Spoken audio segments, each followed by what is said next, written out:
তামাক পাতা দিয়ে সিগারেট তৈরি হয় তা আমরা সবাই জানি। যদি বলা হয় এবার ইঁদুরের বিষ্ঠায় তৈরি হয় সিগারেট, তাহলে আশ্চর্য হবেন অনেকেই। ইঁদুরের বিষ্ঠায় তৈরি হচ্ছে সিগারেট। আপনি টাকা দিয়ে যে সিগারেট কিনে খাচ্ছেন তাতে কি আছে তা কি আপনি জানেন? আপনি সহজ জবাব দেবেন, তামাক দিয়ে তৈরি হচ্ছে সিগারেট।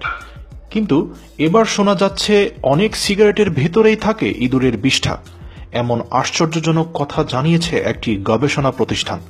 বিশেষ করে যেসব সিগারেট বাজারে সস্তায় পাওয়া যায় সেগুলোর ভেতরের উপাদান পরীক্ষা নিরীক্ষা করে দেখা গেছে এর ভেতরে রয়েছে ইঁদুরের বিষ্ঠা।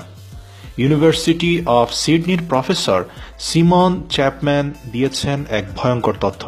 তিনি জানিয়েছেন সিগারেটের ফিল্টারে ব্যবহার করা হয়ে থাকে নাকি শূকরের রক্ত। নেদারল্যান্ডসের এক গবেষণাকে উদ্ধৃতি করে তিনি বলেছেন যে ওই গবেষণায় দেখা গেছে 185টি সিগারেট উৎপাদনকারী কারখানায় ব্যবহার করা হয়ে থাকে শূকরের রক্ত। সিগারেটের ফিল্টারে রক্তের গুরুত্বপূর্ণ উপাদান হিমোগ্লোবিন ব্যবহার করা হয়ে থাকে। আবার কখনো কখনো এমনও শোনা যায় মৃত মাছিও নাকি ব্যবহার করা হয় এই সিগারেট বানাতে। সিমন চ্যাপম্যান আরও বলেছেন সিগারেট উৎপাদনকারী প্রতিষ্ঠানগুলো কি কি উপাদান ব্যবহার করছে তা সবসময় গোপন রাখে। তারা বলে এটা তাদের ব্যবসা ও তারা ব্যবসার গোমর কখনো ফাঁস করবে না। আর তাই বিষয়টি নিয়ে সৃষ্টি হয়েছে জটিলতা। সিমন চ্যাপম্যান বলেছেন নেদারল্যান্ডসের ওই গবেষণায় আরও বলা হয়েছে শূকরের রক্ত থেকে হিমোগ্লোবিন নিয়ে তা সিগারেটের ফিল্টারে ব্যবহার করা হয়ে থাকে।